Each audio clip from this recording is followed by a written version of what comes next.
Bismillah. Assalamualaikum қадірлі балалар, қарындастар, қош келіпсіздер.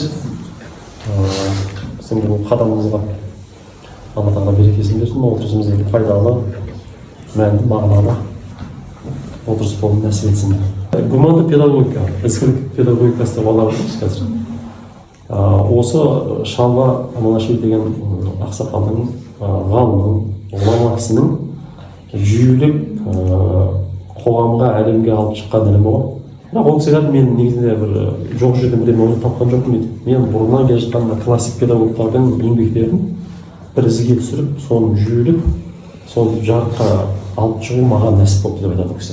Яғни өзінің мәдени кеңістігінің ішінен алып шығып отыр. Яғни ол кісілер христиан бағытынан, христиан дінінің негізінде сол христиан өркениетімен қалыптасқан ғалымдар, сол өркениетпен дамып жатқан ғылым ғой. Бірақ ол кісінің бір жақсы айтады, мен жатсынбаймын дейді. Қандай бала тәрбиесіне қатысты, педагогикаға қатысты жаңалық шығып жатыр, жаңа ғылыми дүниелер ашылып жатыр, солардың барлығын зерттеймін, оқимын. Өйткені негізі адамзат бір бауырымыз дейді. Кәдімгі түсінігі тура біздің түсінік қой кісінің түсінігі. Содан кейін айтады, қай жерде табамын, сол жерде аламын дейді. Яғни былайша айтқанда өздеріңіз білесіздер, пайғамбарымыздың ол кісіге Алланың елімен сәлем болсын, мынандай бір хадис бар мағынасында. Даналық мұсылман адамның жоғалтқан дүниесі дейді. Жоғалтып қойған дүниесі қай жерден тапса сол жерден алсын дейді. Немесе тағы бір хадис естіп жүрсіздер, білімді Қытайдан болса да алыңдар дегенше. Енді Қытайдан біз енді дін үйренбейміз ғой. Бірақ басқа үйренетін дүние бар. Қазір де солай болып тұр. Көп нәрсе үйреніп аламыз Қытайдан. Сол сияқты бізде бір бөліну, сен ондайсың, мен ондаймын деген сияқты ол бір тар шеңбердегі әңгіме болып қалады. Сенің ұруың мынандай екен, менің ұруым мынандай екен деп жаңағы ұлшылдарға кішкене қарайсың ғой, дұрыс емес деген сияқты. Сол сияқты жалпы адам баласының ішінде де бөлініп бір бөлінушілікті іздеп тұру жақсы әдет емес. Жалпы біздің қазақтың дәстүрінде айтылғандай, абай хакім айтқандай, атаңның баласы болма, адамның баласы бол деп, өзінің бірінші кезекте адам екенін біліп сол бағытта ізденетін болсақ, көптеген дүниеге қол жеткізуге болады. Содан кейін мынандай не бар, естіген дүниелеріңіз бол, шындық көп, ақиқат біреу деген болады. Әркімнің өзінің шындығы бар, бірақ ақиқат біреу ақ. Содан кейін ақиқатты бір адам баласының ізденісінің, дүниетанымының бір шыңы деп есептесек, ең төбесінде тұрған дүние ақиқат. Ол бүкіл адам баласының ортақ. Сен қай ұлттансың, қай жыныстасың, қай діндесің, оған қарамайды. Ақиқат деген дүние бүкіл адам баласының ортақ, бүкіл әлемге ортақ ол ақиқат. Сонда шыңына жеткен кезде біздің құлгермен емес деген ақын ағамыз бар, керемет. Сол кісінің бір айтқан сөзі бар. Ол кісі былай деп айтады, адам ақиқатқа жеткен кезде дейді, көзқарастар жоғалтады дейді. Көзқарас деген сөз, менің көзқарасым бар өзімше, мына қырдан қараймын, сіз ана қырдан қарайсыз. Бірақ төбесіне келіп түйіскен кезде болды. Көзқарас жоқ, ақиқат мойындау ғана бар. Былай екен ғой негізі, шындығы былай екен ғой деген. Сол сияқты менің өзімнің қабылдауымда, менің түсінігімде бұл кісінің гуманды педагогикасы сол тәрбиеге қатысты бір ақиқи ұстаным болып табылады. Өйткені қарасаңыз, ол жерде менің ұлтымның ұстанымында, ол кісінің айтып отырған дүниелерінде, менің діни ұстанымыма қарама-қарсы келетін ештеңе жоқ. Бәрі түйсетіп отырады. Сонда ол кісі былай деп айтады, мен де сол бойынша айтайын сіздерге, әр нәрсенің өзінің негізі бар. Тұғыры бар немесе. Содан басталған іргетасы бар ғой, сол іргетасының үстінен құрылып кете береді. Сонда біз гуманды педагогикада мынандай дүниетанымға табан тіреміз дейді. Осы жер бетінде қарасаңыздар, екі масштабты алғанда екі-ақ түрлі дүниетаным бар ғой. Біреуі Құдай бар, біреуі Құдай жоқ деген танымдар. Бүкіл адамзат ортақ біз екі таным бар. Біреу айтады, Құдай бар дейді да, бүкіл ой жүйесін, танымын, әрекетін соған бағыттайды. Сол дүниетанымына, сол сеніміне бағыттайды. Ал екіншілер айтады, жоқ дейді. Соған, сол сенім торғылап ары келеді. Ғылымды зерттесе де, басқа нәрсе істесе де, қарым-қатынас жасаса да, бәрібір сол тұғырда табан тіреп тұрады. Бұл кісі біз гуманды педагогиканың тұғыры бірінші үш негізден тұрады. Біздің бірінші негізіміз Құдай бар деп айтамыз. Біздің танымымыз осыған негізделген. Құдай бар болды. Ары кетеміз дейді. Екіншіден менің жаным мәңгілік екенін мойындаймын дейді. Және адам деп жаңағы абай айтқандай, адам деп тұрған кезде мен деп тұрған адам ол негізінде жан екенін мойындаймыз дейді. Біздің басқа да атеистік түсінікте тән бір жоқ тұрған сияқты болады ғой. Мен десем мынау біздің өзің абай атамыздың сеніміне өсіп ақыл мен жан мен өзім тән менікі дегендей. біз солай білеміз. Мен деген кезде ол мен деп тұрған мен негізі жанмын мен негізінде. А мына менің қолым, менің көзім, менің миым, менің денем. Бірақ менікі ол. Маған берілген уақытша. А мен деп тұрған іштегі сол. Ол кісі сөйтіп айтады. Біз адам дегенде сол мойындаймыз, сол жағының мәңгіге екенін мойындаймыз дейді. Басқа тараптан, Құдай тарапынан берілген бір нұр екенін мойындаймыз. Үшіншісі айтады, жер бетінде әрбір адам белгілі бір мақсатпен, қазір тілмен айтқан кезде белгілі бір мұратпен, миссиямен жіберілгенін мойындаймыз. Өзінен өзі бір кездейсоқ жаратылып қалып, әйтеуір сүйретіп жүрген ешкім жоқ дейді ол кісі. Әрбір адамды Құдай бар болса, белгілі бір мақсатпен, миссиямен жіберген дейді. Біз осыны мойындаймыз дейді. Енді екінші балаға қатысты біздің үш негізіміз бар дейді. Бала деген кім деген кезде үш нәрсені негіздетіп аламыз дейді. Біріншісі, бала деген әрбір бала, дүниеге келген әрбір бала. Бұл бір жеке тұлға, бір жаңа құбылыс дейді әлемге келген. Орысша явление деп айтады ғой. Әлемге келген бір жаңа құбылыс дейді. Жаңа бір әлем келді. Жаңа бір жеке тұлға келді өмірге дейді. Біз баланы дұрыс деп қабылдаймыз.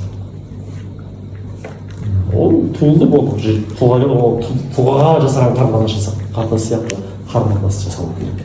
Сондай құрмет, сондай бір қамқорлық, сондай бір махаббат болу керек. Екіншісі айтады, жаңағы сияқты әрбір бала өзінің бір мұраты мен миссиясын береді дейді. Үшіншісі айтады, әрбір бала өзінің мүмкіндіктерінде шексіз деп қабылдаймыз дейді. Әрбір баланың мүмкіндігі шексіз негізінде. Біз оны бір тар бір қалыптың ішіне салып қоюға қарсымыз дейді да. Кейде сөйтіп баға береміз ғой, мына мынандай екен, мынандай екен, мынадан ештеңе шықпайтын сияқты деген сияқты ше. Кейде сондай болады ғой, мынандай екен деген сияқты. Біз олаймыз, әрбір балаға бір мүмкіндігі шексіз бір жаратылыс иесі, мүмкіндігі шексіз болмыс, мүмкіндігі шексіз рухани болмыс. Енді сол ар жағында не шығады, осы торға сүйеніп ары қарай жүрген кезде біздің ата-ана ретінде немесе ұстаз ретіндегі біздің мақсатымыз, міндетіміз соның мүмкіндігін ашуға, қазақша айтқанда бұлақ көзін ашуға жұмыс істеу дейді. Өзінің ішінде бар бір нәрсе салып қойған Құдай соның ашылуына біз жәрдем береміз. Кейін пайғамбар педагогикасы дегенде жазып отырған кезде осы ой есіме келді да, біздің дінімізде осы ой қай жерде айтылды деген баланы ашу керек деген ой келіпші. Сөйтсем ана келіп қалды, өздеріңіз отырған. Алғашқы түскен аят қандай аят, қандай сөз? Оқы. Сенің жаратқан адамдардың орны. Сонда оқы деген кезде кең мағынасына түсіну керек екен. Ең алғаш біз енді келген кезде оқы десек Құранды оқы деп түсіндік. Мына Құранды жақсылап оқы, түсініп ал. Сонда саған жаңағы өмірдің ақиқаты ашылады. Маған ең ұлы кітап осы оқы, жақсылап оқы, зертте деген сияқты. Сөйтсек кейін естідік. Оқы деген кезде Алла тағала жалпы мына өмірді оқы, мына әлем деген кітапты оқы. Өйткені бүкіл әлем аят дейді, ойластырып. Аят деген сөздің мағынасы не қазақша? Аят деп айтады ғой, Құранның аят деп сөйлейді ғой. Немесе қазақта сөз бар, не аят жоқ, не ұят жоқ дейді. Ол деген сөз, не бір діннен хабар жоқ, не өзінің ішіндегі Құдайды сақтап қойған ұятынан да хабар жоқ. Ешкім қиын жағдайда кісіге деген сөз ғой. Аят деген сөз, белгі деген сөз, ағаларыңыз айтты. Қазақша мағынасы белгі деген сөз. Мына Құран, яғни ол Алла тағаланың бар екенін, бір екенін дәлелдейтін белгі. Үлкен дәлел деп айтамыз біз. Құдайдың бар екенін үлкен дәлел. Сол сияқты мына әлемнің бар болып тұруы, осы әлемдің жаратылыстың өзі Құдайдың белгісі, бар екенінің белгісі. Соны оқыңдар деген сөз екен да. Енді оны ары қарай бала тәрбиесіне қарай алып келеміз деген кезде, ендеше баланы да оқы дейді да. Таныс бала. Бізде көбінесе ата-аналар мынандай не болды ғой. Біз баламыз дүниеге келген кезде, әуелі дүниеге келмей тұрып менің балам мынандай болу керек. Ол болса, оған мен мынандай қылып тәрбиелеймін. Қыз болса мынандай қылып тәрбиелеймін. Деп бір образ бар, бір қалыптастырып аламыз өзімізде, бір арман. Сөйтеміз де бала дүниеге келген, айда сол балаға барып тығып отырсамыз ғой. Мен бұл бала дүниеге келсе бокстан чемпион болады деп ойлағанмын. Өйткені негізінде шынын айтқанда өзім чемпион бола алмай қалғанда, сол өзімнің орын алмай қалған арманымда баланы орындатпақшы болған. Негізінде бірақ көп ата-аналар сондай қателік бар. Мен білемін бала қандай болу керек. Сол менің айтқаныма сәйкес болу керек, және мен сол қалыпқа баланы саламын. Сол үшін қазірде соны байқасаңыздар, ата-аналар деген ой, балаларды сабақтан кейін ана кір жоқ, ана үйірме, тыным жоқ, ана қосымша, мына қосымша, сондай өзінің ой бар. Бұл мынандай болу керек. Мен осыны жасап шығарамын дейді. Бірақ баланың өзінің болмысы бар, өзінің табиғаты бар, өзінің жаратылысы бар. кішкентай кезінен көрінеді ол неге бейім екенін, нені жақсы көретінін, нені ұнататынын ше. Сол бала оқы дейді. Кім? Маған бір алладан перзент берген екен. Жаңағы айтпақшы басын айтқанда жер бетіне бір жаңа бір тұлға, жаңа бір болмыс, жаңа бір құбылыс келген екен. Кім? Зерттеу керек кім? Халықтарына қарап, жүрісіне, тұрысына, қазақтар жатқанын жатысына қарап баяғы сылайды ғой. Сол сияқты сылау керек сөзіне, бейіміне, қазір тұсау кескен кезде бар ма сондай қазақтарда әлі бар. Жаңағы қамшы, не бар? Ақша, кітап деген әртүрлі заттар бар да. Қайсысы алады екен деп ше. Қарасам ол да бір анау зерттеу, баланы зерттеу ғой. Ана жерде қарасаң бір бүйтіп қарасаң кездейсоқтан білімін ала салған сияқты ғой бала болғаннан кейін. Иә. А бүйтіп біз енді жаңағы мына кісі айтқандай Құдайдың бар екенін мойындасақ, жер бетінде кездейсоқ деген нәрсе болмайтын ғой дейміз. Кездейсоқ ештеңе жоқ неге? Ана бала бір нәрсені алып жатыр ма? Яғни бізге бір белгі беріп жатыр, сигнал беріп жатыр. Мен болашақта бизнесмен ғалыммын деген сияқты. Ол насын сол сияқты оқиды да бала. Сөйлесіп отырып, кішкентай кезде сөйлесуге сұрақтар қояды және ең қызығы. Білесіздер ма? Ана 3-4 жасқа келген кезде сұрақ. Мен сондай болатынмын. Бұл үлкен балаларымды ұмытып қалдым, бірақ кенже балам есімде, соған қарағанда сол кезде белде жаңадан ес жиған болу керек деп ойлаймын. Жұмыстан келсем күтіп тұрады. Келеді, алдынан шығады, шай ішіп отырып, әке анау, не мынау, не анау бірдеме бітпейді осылар. Оны айтасың, жауап бере бересің. Кейде шыдай алмай қаласың, балды қоя тұршы, қойшы да. Негізінде қойшы деуге болмайды екен маған жауап берді керек. Неге ол әлемді зерттеп жатыр бала. Бірақ сол қызығушылық арқылы да ол бізге белгілеп жатыр өзінің кім екенін. Не нәрсеге қызығатынын. Қысқасы, ол да түсінген адамға көрген адамға сол оқу деген бір аяқ берші тұрып еді. Енді баланы да оқу. Қызбен таныссақ жүрмін деп, оқи бастаймын ғой шынымен керек. Алғаш таныстаймын. Оқып барасың, кейін жаңағы сөйлесіп жүрген кезде тағы оқи бастайсың ғой, мынандай екен деген сияқты. Енді әке шешесі туралы сұрап оқи бастайсың ғой, зерттейсің ғой. Сол сияқты кез келген адам оқу керек екен. Және мынандайда жаңа айтпақшы бір Құдайдың жаратқан ерекше бір жаратылысы, ерекше бір жеке тұлғасы ретінде жаңа бір әлем ретінде оқу керек та. Сонда қыз. Сонда оқып бітпейсің. Күнде жаңа қырақшылар еді. Ал жаңа айтпады, оқып біліп қойдым, түсініп қойдым деген кезде негізінде сен ойға білесің, сенің көкжиегің тарылып қалды деген сөз. Айтады ғой, болдым, толдым деген кезде не дейді? Адам сөйтіп ойлап қалса, болдым, толдым, бәрін біліп алдым десе, болды, солдым деген сөз ғой негізінде. Сенің солдығың басталды деген сөз. Толдым деген жерде тоқырау басталды. Солай ғой? Сол сияқты. Кез келген ғылымда да өздеріңіз білесіздер, мамандықтарыңыз болсын, қай сала болсын, бітпейді ғой. Мен кейде таңғаламын бұл. Не деген құдірет деймін да, қалай жаратқанымда дейді. Ештеңенің соңынан шығып дейсің ғой. Қарасың бір нәрсе біліп алып, осы мен біткен шығар десең, тағы бірдеңе ашылады. Осы мен біткен шығар десең, тағы бірдеңе ашылады. Әйбербек Тінәлиев ағамыздың әндері шықты. Бір мысал айтып едім. Мына кісіде астан әнші жоқ шығар деген үшін. Не деген ғажап, не деген дауыс, не деген домбыра шертсін ғой депші. Сөйтіп жүргенде бір Нұрмұқасан шықты. Бауыржан жолмен жарқ етіп ше. Ай, мына екі жігіттен әнші әй болған ба, бұл деп жүрген. Тағы бір штаб, қазір Димаш шықты. Бірақ ойлаймын, Димашты басқа білмеш бар. Қай саланы алсаң да ашылып кете береді, жаңа тоқтап атқан жоқ, солтық шықты, басқасы шықты. Сол сияқты кез келген ғылымның шегі жоқ, мен соған таңғаламын. Және басым деймін да, не деген құдірет деймін, ішінен Аллаху акбар дейсің да, не деген шегі жоқ, дүние ғой. Адамгершіліктің де шегі жоқ, адам ретінде дамудың да шегі жоқ. Байқасаңыздар, қай саланы айтты, мысалы ағалары жаңағы ғылымды өткізетін ғой, зерттеп жатыр, бұл тоқтамайды, кете берді, ашыла берді.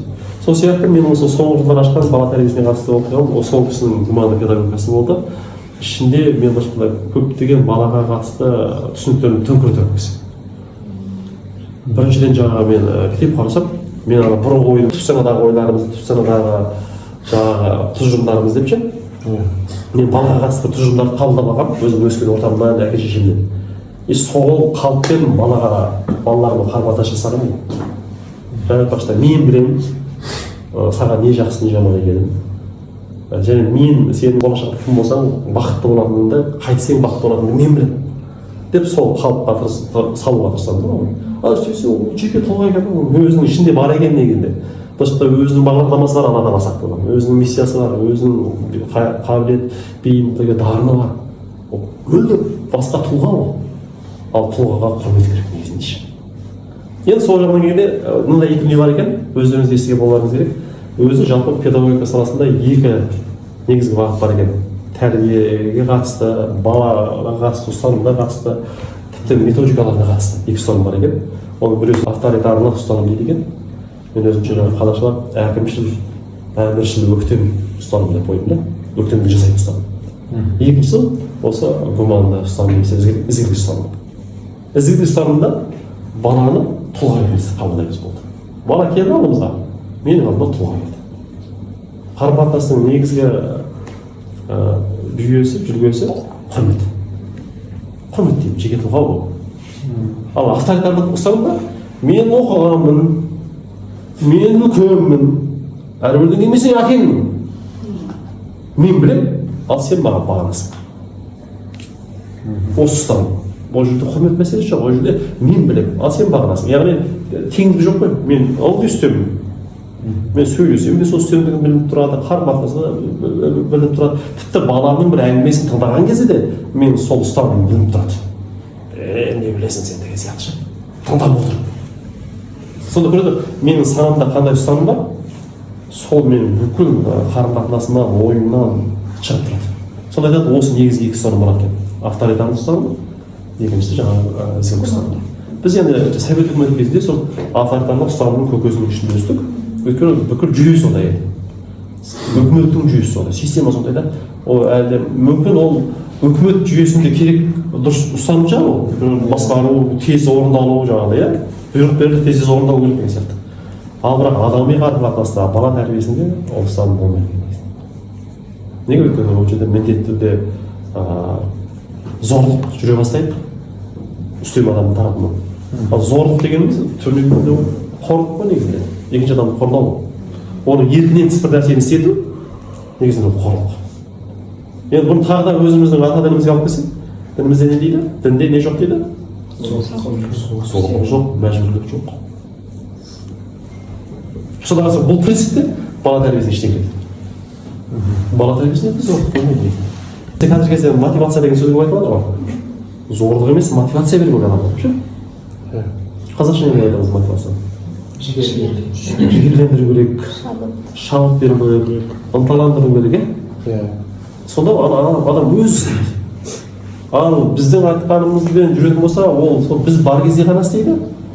Және шын айтқан кезде бізден қорыққан үшін ғана істейді. Бір бәлеге қылып қалам ба деп ше, сөз естіп қалам ба, таяқ жеп қалам ба, жұмыс болса жұмыстан шығып кетем ба деген сияқты. Екі алып қалам ба, стипендиядан қағылып қалам ба деген сияқты қой.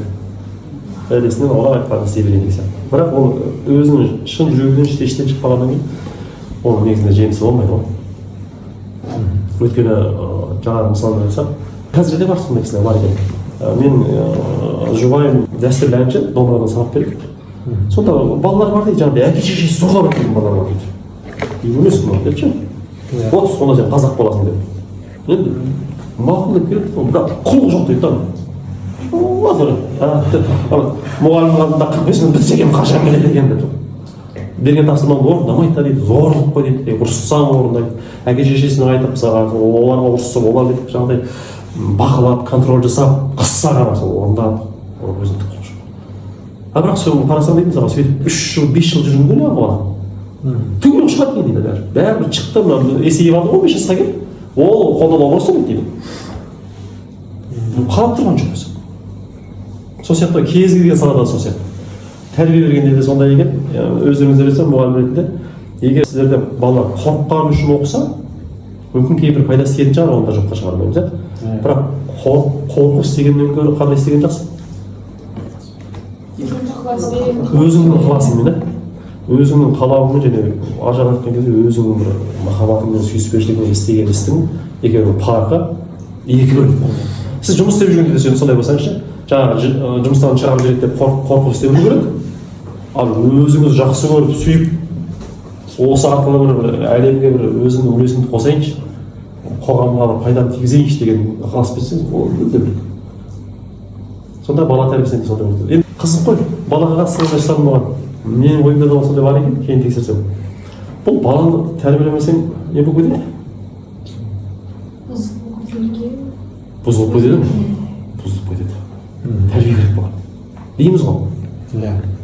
Сонда бұл жерде қарасаңыз, Біз бір өзіміздің түсінігімізбен бір қорытынды шығарып алғанбыз. Сол қорытындыға сәйкес ары қарай әрекет ете бастаймыз. Ал бұл жерде айтады, адам болғаннан кейін бала да адам ғой. Баланың бойында да екі нәрсе бар. Яғни баланың бойында да бұзылып кетуге бір қабілеттер бар, бірақ баланың бойында сонымен қатар тағы не бар? Жаңа айттық қой, өзі тұлға ғой. Оның бойында адамгершілік бар ма баланың бойында? Адамгершілік бар. Ар-ұят деген дүние салынған бұған? Салынған, салынып қойған. Ол да бар. Бірақ біз жаңағы ұстанымда болсақ, ар-ұяты бар, адамгершілігі бар, өзінің ұстанымы бар, ішінде керек болса өзінің білімі бар. Бұның деген нәрсені ескермейміз ғой. Біз тек қана мен білемін, сен орындайсың, мен білемін, сен орындайсың, мен білемін, сен орындайсың. Санаспаймыз оны. Бірден айтса жаңағыдай бір құлағың жанынан өткізіп тыңдайсың да, не біледі, не айтады, бала ғой, не біледі деген сияқты. Бұл гуманды ұстанымда жоқ, олай емес дейді.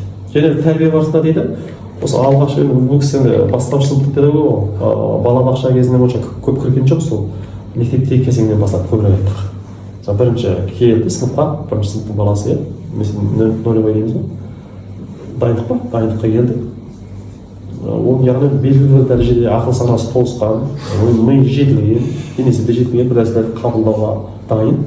Сол кезде жаңа позицияға кіреміз дейді ғой. Яғни менің алдымда тұлға отыр. Мен үйрететін түк білмейтін біреу емес, менің алдымда тұлға отыр. Мен оған өзімнің біліміммен бөлісемін, біргемін, әңгіме жоқ. Бірақ мен сол білімді қалай үйретемін? Қорқытып, үркітіп, әке шешесі арқылы қысым жасап деген сияқты шығар. Өзім айғайлап арасында. Сөйтіп үйретемін ба жоқ?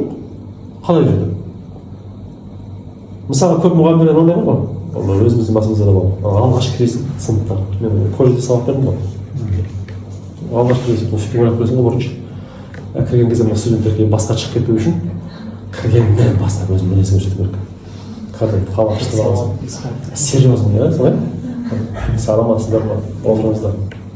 Ой, жалма баша-баша кетеді. Олар қорқып отырмыз деген сияқты. Сол қорқысқа сыйлайды. Не? Авторитарлық ұстаным. Қорқысқа ғана сыйлайды. Қорқытып алу керек. Айғайлау керек. Оңай келсе мен бұрын совет өкіметінде күшті болатын негізінде. Ағайларым болда указ кіріп жүрді ғой. Қазақша қалай указ деген? Указ деген болса, тәртіп. Ұстап жүрді ғой. Бізге сабақ бергенде ше. Ұрып алдым басқа. Оған кетпей шұқып қояды да, пақ деген соқ қояды. Неге сен ол үшін жасаған да болмады ше. Қаланың ашқанда сынбайды. Шкафтарда төрт-бес үй тұрады. Сынып қалсаң аяқ асты. Екінші сабақ та. Сонымен сол сабағын тыңдатады. Онымен тыңдатады да. Тыңдамаса аяқ жасайды. Сол сияқты ретте бұл енді жаңа авторитарлық ұстаным. Балаға біз басынан бастап осылай кіргізіп береміз. Бізде төменге шығады бұлар. Бәле бұлар психолог қой бұлар. Сәл жымиып қойсаң бұл төбеңнен шығып алады, сонымен сабақ оқытып беріп бұларға дейді ғой. Бұл кісі айтады, жоқ, біз дейді оны қабылдамаймыз. Біз жаңағы ізгілік ұстаныммен келеді дейді, кіреміз. Менің алдымда ешқандай 20 оқушы отырса, 20 тұлға отыр. 20 адам отыр. Кішкентай болса да адам отыр. Бірақ мен қандай адаммын? Мен басқаларға маған қандай қарым-қатынас жасауын талап етемін? Тура сондай қалауы бар, сондай сыйы, қадірі бар адам отырамын да. Өзіңіз байқайсыздар мысалы, досыңызға, әке шешені алайық, әке шешендері қоя тұрайық. Досыңызға сіз анау бір кішкентай інілеріңізге немесе оқушыларыңызға сөйлеген сияқты сөйлемейсіз ғой. Белгілі бір құрмет болады. Мысалы ғой. Мысалы, ініңе ашулана салатын дүниені досыңа ашуланбайсың. Ол ашулансаң, ол саған ренжіп қалады. Немесе кекілжің болуы мүмкін. Неге? Өйткені достықта байқасаңыздар теңдік деген нәрсе бар ғой. Достық бар, жерде теңдік бар негізінде. Кім үстем болғысы келеді? Ол жерде достық жоғалады. Шын достықта теңдік бар. Досың саған сен деп сөйлеген адам, мысалшы. Досың сенің қателескен жеріңді бетің айналатын адам. Қуанышыңа сенімен бірдей қуанатын адам деген сияқты. Теңдік бар. Сондай қарым-қатынас керек дейді балаға. Соны сезініп өссе дейді, бұл жерде психология мәселесі араласады. Бала өзінің тұлға екенін сезініп өссе дейді. Ол да сондай мінез, сондай түсін қалыптасады санасады. Мен қадірлі тұлғамын. Менің өзімнің орным бар. Менің өзімнің ойым бар. Мен өзімнің ойымды айтуға правым бар. Ол жерде сондай ғой, дұрыс емес деген сөз жоқ дейді. Бала біраз айтады, дұрыс емес деген сөз жоқ. Біздің авторитарлар не дейді? Мен бәрі білемін ғой. Авторитарлық ұстанымда. Неге бала дұрыс емес? Отыр. Ал ол жерде дұрыс емес деген сөз жоқ дейді да. Ол өз баланың тұрғысынан, баланың ойлау жүйесінен, баланың деңгейінде ол дұрыс. Сол бала үшін дұрыс, мен үшін дұрыс емес болса да. Сондықтан дұрыс емес деп айтпаймын. ойым күшті. Басқа ойлар тыңдап көрейік. И баған қалыптасады да, менің ойым ғана дұрыс болмайды деген, басқа да ойлар бар екен. Ойлар көп болады деген негізінде. И сол ойлардың ішінен бір қорытынды жасау керек екен. Кішкентайдан соң қалыптасады да. Мысалы математикада бір керемет тәсіл бар, ұнады, соны айтасыздар, шыдай алмай тұрып айтып бәтел. Есеп берді дейді, мысалға екінші сыныптың баласы есеп берілді, сонымен жарысады ғой бала, дұрыс, ол да дұрыс. Балаға жазу үшін сондай нәрсе керек, жасап бір, мен бірінші шығарады. Кім шығарып болды? Мен дейді, бай ол кісілер ағайратпайды. Мен ағай, қол көрсетіп дайын болып, ағай өзі барады, тексереді. Барасың дейді, өтірік шығарып тастаған дейді. Мүлде дұрыс емес, қарапайым білесе, бірақ бәрі өтірік. Бірақ бала бәз өтірік шығарып болды. Не деп айтасың дейді, жаңағы принцип бар, дұрыс емес деп айтпайсың. Авторитарында, дайын жауап бар ғой авторитарда, өзінің алдында дайын тұрған, немесе кітапта тұрған. Сонымен салыстырғанда не дейді, дұрыс емес дейді. Өтіп кетеді. Сол бала бір рет дұрыс емес болады, екі рет дұрыс емес шығарады, үш рет дұрыс емес шығарады. Соңында не дейді? Шығармаймын дейді. Сөйтіп сондай сенім қалыптасады, мен есеп шығармаймын. Қой болды. Деп басқа терезеге қарап, мұртын шұқылап деген сияқты басқа нәрсеге айналысып кетеді. Неге? Өйткені басқа қазақша айтқанда меселі қайтты. Және өзіне деген сенімсіздік пайда болды. Мен мына нәрсені игере алмаймын екен деген түсінік пайда болды. Сенім пайда болды ішінде. Бірақ дұрыс емес сенім. Оны қалыптастырып айналып келгенде мұғалім қалыптастырып қойды сені. Сенің ана Сухамлинскийдің сөзі ғой, айтады ғой. Бірінші сыныпқа келгенде алғаш келген кезде дейді, балаларды бақыласаңыздар дейді, бірінші күні көздерін жайнап бір жаңа әлемге кіріп отыр ғой, мектеп деген. Үйдегілердің бәрі мақтап шығарып салған, сен менің жігіт болдың, той болып кеттің, сен азамат болдың, мектепке бардың, сен оқып жүрсің, сен бала білесің. Мен оқып жүрмін. Не болады екен? Көздері жайнап отыр дейді, не? Қызық.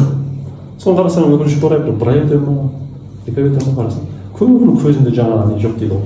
Қызығушылық, бір нұр, от тұрған, жанып тұрған қуат енергия жоқ. Сөніп қалды. Әрбірдің мектепке барғысы келмейді. Сенбі жексенбілерді жақсы көрді. Бізде Астанада қар жауып қалыпты, сообщение келеді, қазір айтып жатыр ғой, бауырларымыз. Сонда балалардың реакциясы айтты, өзімізде сондай болды ма? Бүгін мектеп болмайды екен десек, ура! Бірден құлған сияқтысың да. Бір амал жоқ, барып жүрген түрме сияқты болмаса, сондай жерге барудан құлып жатыр, бүгін босадық болды. Бірақ өкінішке орай, сол ура деген реакция дейді да, көп ұстаздардың ішінде болады дейді, жақсы болды, бұл мектепке алды. Ол да сорлықпен бар. Ақша табу керек, айтпаса болмайды. Жаңағы авторитарлық ұстанымнан шыққан, ішкі мотивация жоқ, сырттан мәжбүрлікпен істеп жатқан іс қой. Істемесең басқа табыс көзі жоқ. Істеу керек, мұғалім болу керек. Бірақ мынада қан ішетін ерім жетілетін болды. Сондықтан да нервімді көп жегізбеу үшін не істеу керек? Қатал болу керек. Қалай мысалы әрқайсысымен қазақшада не үшін? Әр баламен сол әуеніне төңкеріліп отырсаң, жынды болып кетпейсің бе деп ойлайсың ба? Авторитарлық мұғалім жету керек. Әрбір жаңағы бастапшылықтағы баламен сөйлесіп, соғының әуеніне жала берсең, жынды болып кетпейсің ба? Әуеніне төңкеріліп болсаң, төбеңнен шығады деген. Ал ана олай демейді. Әрбір бала тұлға дейді. Тілін тап. Жаңағы сол баланың психологиясының мінезін ескер.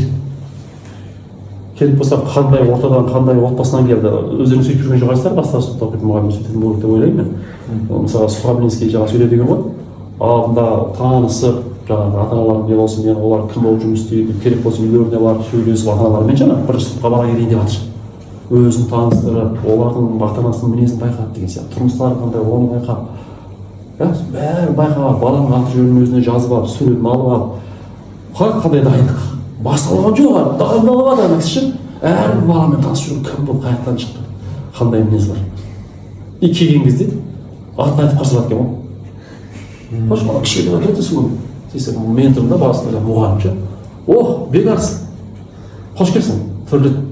Анау шоқ қой. Менің ақымды біледі екен. Үйіне барып айтам, ағай менің ақымды біледі екен. Құрметті сезім да. Адамның аты деген өзінен сұмдық не ғой? Мысалға, мен сіздерде соны істеп көріңіздер, мен істей алмай жүрмін, мен негізінде сіз жаңадан танысқан кезде адамның атын есіңізге сақтап алсаңыз, ол адам сізге дос болып кетеді ғой. Еркелесіп жолыққан кезде сөйлеп тұршы. Қашеке деп жүр. менің атым есте сақталады. Құрмет пайда болады да, бірден маған деген құрмет пайда болады. Ол негізі жақсы дағды екен, соны дағдыларын үйренсеңіздерші. Сол сияқты балаға сөйлеседі. Сөйлеген кейін болды. Бәрі баламен сол ақылдасады. Келгеннен кейін мінездерін біліп алған жоқ, қандай екен, қандай ортадан шыққанын біледі. Баланың бойында қылықтарына қарап, отбасынан қалыптасқан қылық екенін түсініп отырады.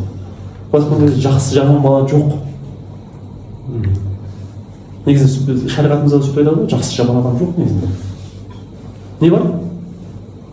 Жаман адам жоқ болса не бар? Жаман адамдар бар ғой біздің ойымызда. Бірақ жаман адам жоқ дейді да. Жаман іс-әрекет жасайды. Адам өзі жаман емес, іс-әрекеті жаман. Адам өзін кінәламаймыз, күнәсін кінәлаймыз. Неге ананы істедің? Ана сен дұрыс емес қой сен. Бірақ сен оңғансың деп айтылмайды да. Ол да исламдағы әдеп. Сол сияқты балаға да солай. Біздің кезімізде болды ғой, топас. Не бола? Деген сияқты. Сонда сөз естисің мұғалімнің. Адам баланың самат сенкісі қандай болып кетеді жүр. Үйде сөйтіп, әке шеше сөйтіп айтсашы. Болды ғой, бала оқымайды ғой. Оқымайды ғой. Менің өзі туралы түсінік қалыптасты, өзі туралы сенім қалыптасты. Ол айтқан қалыптасты, үлкендердің айтқан солардың қарым-қатынасынан өзі туралы бірнәрсе ойлар қалыптасып жатыр. Мен мынандай екенмін, мен мынандай екенмін деген сияқты. Мен кітаптың ішінде бір мысал айтып кетейін, көп білетін мысал деп ойлаймын. Бір жігіт мектепте үшке оқыған, сөйтіп ұбт тапсырған. Сөйтіп ұбт-ға 5 алып кеткен ғой, түгел 5. И мұғалімдердің бәрі жаңағы таң қалып, шок болып кетті. Қалай сен 5 алдың? Біз ары қалай еді? Білмеймін, тапсырдым. 5 алып па? Тағам қарасы, мен мақтап, түгел 5-ке тапсырды, соны түгел 5-мен оқуға түсіп кетеді жоғарғы оқуына. Сөйтіп жаңағы жоғарғы оқуын 5-ке оқып қызығап деді ғой. Жаңағы мектепте 3-ке әрең оқып жүрген бала университетті қызығап деді ғой. И ары қарай магистратура деген ара жоқ, осында ғалым болып кетеді. И бұл таң қалады да, мұғалім өте таң қалады. Басқалар бұл оқиғаны естіген бір ғалымдар айтады, бұны зерттеу керек дейді. Бір қызық нәрсе бар ғой дейді, осыны зерттеп, дұрыс дүние болса соны алу керек деп зерттеп қоймайды ғой ғалымдар бір жақсы. Сөйтіп соның жаңағы компьютерден ызбой болған ғой. Компьютерден ызбой болғанда 5 шығарып жүрді. Ол өзі алмаған негізінен, ол үшке тапсырған. Бірақ арада не пайда болды? Үлкен жігіттің өзінде. Менің басым істейді ғой. Мен оқи аламын ғой. Болды ары университетке барғанда, мектепте тыңдамайтын бала, екі ауызбен мұғалімдерді ғой. Не айтамын? Не сенім пайда болды да, мен түсініп аламын, мен басым істейді екен. Кішкентай балада ондай нәрсе қалыптастырып қойсам, төңкереді ғой. Төңкереді кішкентай бала деген сабағыңыз бар ғой, төңкеріп жеп қояды. Сөйтіп қалыптастыра алсам. Жаңағы сонымен келді, есепті қате шығарып тастаған. Бұл кісі дұрыс деп айтты. Қарайсың дейді. Қарайсың да мысалға Ержан болса, Ержан. Өзіңнің бір жолыңмен шығарып тастапсың енді есепті. Өзіңнің бір тәсілімен. Күшті. Бірақ басқаша тағы шығарып көрші. Маған ма? Иә, шығарамын. Шығармағанды немен. Ары қарай берсек те ол. Ізденуін тоқтамайды балада. О дұрыс емес деген сөз естімейді. Айтады, өзінше шығарып тастапсың ғой, молодецсің ғой сен. Сөйтіп тоқтамайды. Бірақ мінен істеп жатқан нәрсе ол не жұмыс істейді кәдімгі. Бұлшықет сияқты ғой. Күнде отжиманиені жасай берсең, 100 рет отжимание жасау деген ойыншық қой. Мысалы қайтпай қойсаң. Сол сияқты миын істете берген бала кешке шейін ойланып бірдеңе математиканы меңгере алады. Баланың жаңағы меселі қашан қайтады, қашан жаңағыдай қызығушылығын жоғалтады, жаңағыдай сенім пайда болады, бұл менің қолымнан келмейді екен. Мен математиканы түсінбеймін. Мен тапақ жақтай алмаймын екен. Мен ән айта алмаймын екен. Жаңағыдай да, мен бүйте алмаймын екен, сөйте алмаймын екен. Деген кезде ол оған қызық емес. Істей алмайтын дүниенің былайша айтқанда мазаққа қалатын, позорың шығатын дүниенің керегі жоқ саған. Балаға тіпті керек емес. Одан қашан. Аулақ жүрді. Бірақ соны қалыптастыратын мұғалім. Жаңағы басында ол. Сол жолында кеңінен шыққан методика бар, жаңағы баға мал деген ше. Бұның бастаушылықта қоя берді өзі. Сен жасыл пасы деген білесіздер ме? Жасыл сияқты. Осы Аманашвили ойлап тапқан. Бір күн дейді жаңағы 3-ші сыныптың ба, тасымалға тексеріп бір қызды кім қызылға тексеріп тастаған сол. Баяғы ескі стиль ғой. Ана қыздар түсіп мына сызып түскен қызылмен жазып, қып-қызыл ғой. Жаңағы жазған бір шығарма сияқты ма нәрсе жасап өзі жазады балалар. Қыс туралы жаздым. Сөйтіп танып келдім балаларға. Алынған тапсырмаларын тексердім. Алыңдар деп. Көріңдер деген сияқты. Содан адам көріп өзіне істейді. қате болған бар. Мен кішкене топастау екен ой деген сияқты сондай сен бе? Сондай ма көрген кезде? Сонда қыз дейді, жаңағы бір қыз дейді, алдынан дәптерін ашты, деп лақтырып жіберді дәптерді. Лақтырып жіберіп жылап дейді. Көзін басып. Ол қыздың сонда ішіндегі өзінің бағасы, өзін жоғары мықты ақындым деп санаған қыз да ол. Дәптерді көрсе, қабылдай берді, мен ондай емеспін ғой деп жылап жатыр, мен ондай емеспін деп. Қарсылық білдіріп жатыр, мен ондай емеспін деп. Менікі емес, мен қабылдамаймын мына деген сияқты. Мен ойланып қалдым дейді, қалай жаман соққы болып дейді мына қызға. Басқалар өйтіп реакция білдірмесе де, мына қыз анық ашық білдірді реакциясын. Негізінде бүкіл балалар сондай реакцияда отыр, сондай көңіл күйде отыр. Ол не істеуге болады үшін? Яғни баланың жаңағы мәселені басып тастамау үшін мен не істеймін? Ары ойланады, бері ойланады, неше ойланып жүрген ой келеді жаңағы. Қызыл тасын пайдаланбаймын. Шок қылады, қызыл тасын пайдаланбаймын. Енді пайдаланбасам десе, мен оған қателігін көрсетуім керек қой. Қайтып көрсетемін қателігін. Тағы да келеді, егер адамға қателігін айта берсе не болады? Кешке шейін қателігін айтып отырса. Адам басылады. Менің қолымнан, сен үлкен адамсың, үлкен жігітсің сондай. Айта берші. Менің қолымнан келмейді, мен мынадан аулағырақ жүрмін. Екіншісі бара-бара айтады, осы қателігімді шұқи беретін адамнан аулағырақ жүрмін. Сол бастарда жүр. Сол ма? Кім мақтайды, сол дос болып кетеді ғой. Ата-анамыз біз бозбала кезде біздің қазақтың десем қазағымыз кейінгі не деп айтсам болады, нашарлаған қазақтың тәсілі бойынша соның ішінде менде болған баланың қателігін шұқисын ғой. Бір жақсы бір нәрсе істейді да ары келсе молодец деп қоясың ғой. Бір сөз үміттеді ғой. Бір қателік істеп қойса басын істейміз. Үлкен далаптардай жігіт болды. Ана елдің баласын қарашы. 5 минут натасы қойсын ғана қателігін ше. Жақсылығына бір-ақ сөз ғой. Айтсаң дейді ғой. Молодец. Сол балаңыз қайтып қалады. Қашан кейін сен? Бірден айтсаң ол қателігін талап тұрады. Есім мына көшеде жүретін бір жаңағы көшеде ұстайтын бір жігіт алады да шақырып алады да жаңағы молодец жігіт осы бұл жігіт тұрмышты ғой сен темеші молодец десең чекейін деп алып алады да нәпсі ғой психология ғой. Сол сияқты кішкентай балаға ол тіптен келмейді да ол тіпті андай сарапқа салатын ақылға жетілмейді ғой. Логикаға артынша анализ жасап зардабы қандай болады деген сияқты алдын ойлау деген сияқты әлі жетілмейді ғой. Сол кезде айтады баланың меселін қайтармау үшін яғни дұрыс емес деген сөз. Сол бұл кісі жақсылық басын ойлап табады, өзіңіз білесіздер. Жақсылық басымен жақсы жерін ысырады. Қате жерін мүлде кеспейді. Ештеңе жоқ. Қате жер тұра береді сол үйде. Дұрыс жердің бәрін жасылмен сызып, жасылмен домалақтап көрсетіп. Араса жап-жасыл да. Мақтабақтардың мен бірде ғой. Соны айтады. Бірақ ол бала күннен-күнге жасыл көбейе бастайды. Дәптердің бетінде жасыл көбейе береді. Көбейген сайын өзіне сенімді артады. Менің қолымнан келеді. Мен ақылды жымын, мен ақылды жігітпін. Мен ақылды боламын. Папам айтқандай ақылды қызбын деп. Сенім пайда болады да. Сенім пайда болған сайын алады. Сонда қарасаңыз, бүкіл дүние жаңағы басында айтқан біздің үш негізімізге барып кетеді ғой. Тұлға ретінде қабылдау, тұлға ретінде қарым-қатынас жасау. Және оның жаңа айтпақшы оның ашылуына, құлақтың көзін ашқандай оның талантының ашылуына біз жәрдем жол береді. Біздің міндет сол негізінде. Және ол мынандай теңдік деген қарым-қатынастан мындай не бар ғой. Егер мен баланы тұлға ретінде қабылдасам, мен оған бір іштей болсын бір теңдік позициясын ұстанамын ғой балаға қатысты. Мен оған айғайлай алмаймын. Өзімнің тең санайтын адамға айғайлай алмаймын, мен досыма айғайлай алмаймын ғой негізінде. Айғайласам бірден жауап алайын досым, сол ғой. Это немене айғайлап әрбірден айта бастады, мен сен балам, немене айғайлайсың? Ақыр айтсаң түсінеміз. Не болып қалды? Әкем бедің сен мен.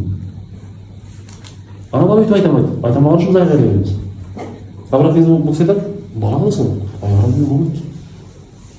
Жаңа айтпақшы, дұрыс болмай қалды, тағы да басқа жолын көрші. Мынаған қарай жасайды, подсказка дейміз, қазақша қалай, подсказка? Кейін жоғылсы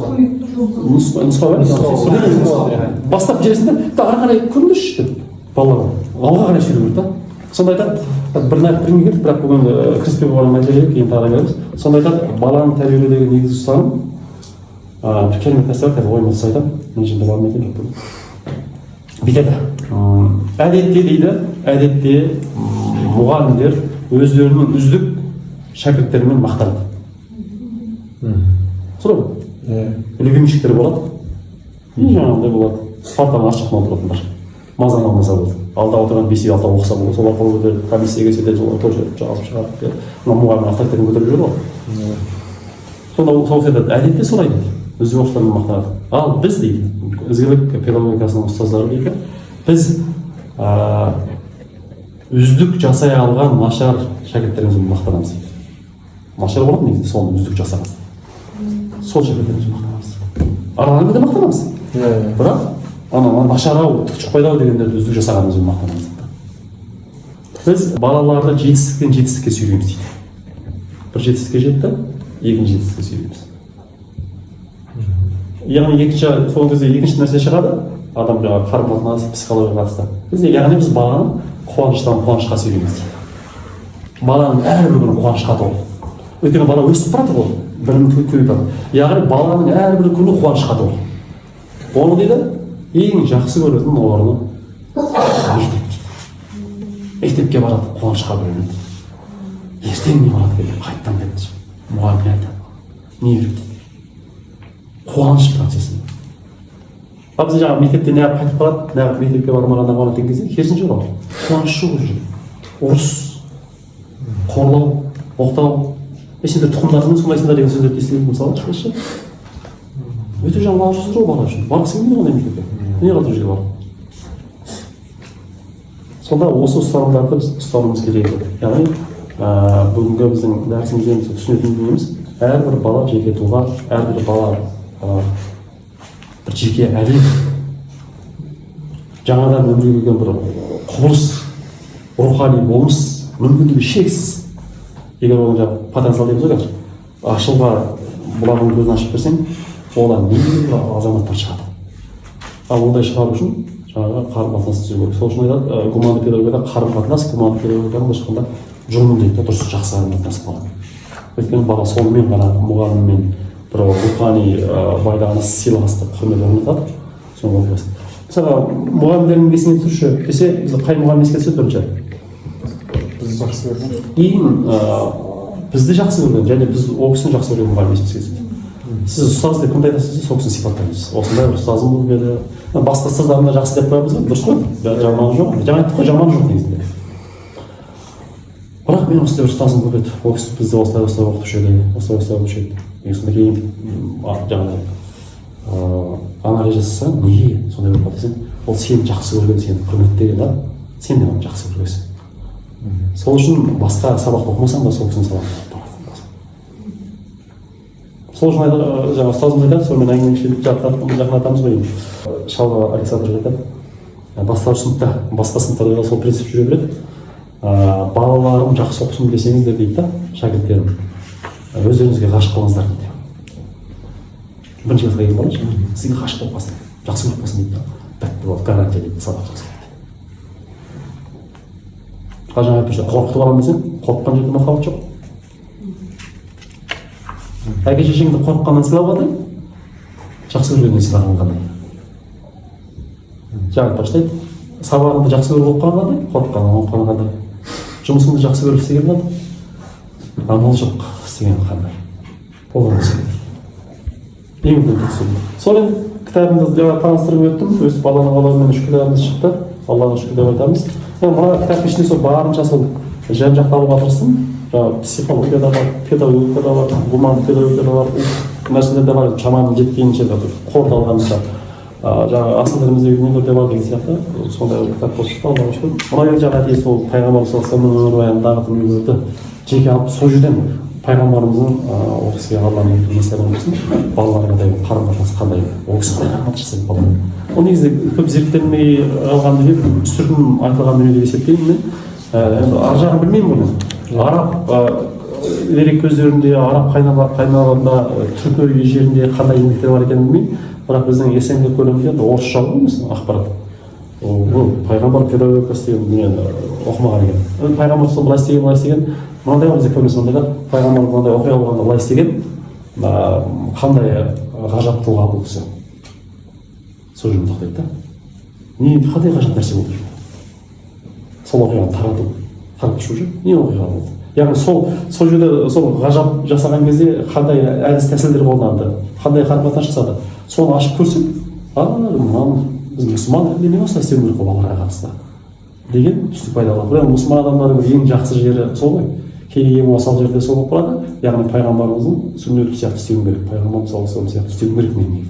Осы мәселеге мысалы пайғамбардың сүннеті сияқты намаз оқу, ораза ұстау, отбасында андай болу керек деген әңгімелер көп айтады да, бірақ бала тәрбиесіне келгенде ол кісі не істеледі деген кезде кішкене бір не бар. Бос кеңістік бар, сол кеңістікті кішкене толтырамыз ба деген сияқты ниетпен жазғанбыз. Сөйтіп бастап бұны ары қарай дамыту сіздерге келіп тиесілі болып қалады ма бұйырса, солай емес па? Біз енді қанша жүреді дейсің енді сол. Ары кетсе 50 жыл, өзі 50 болса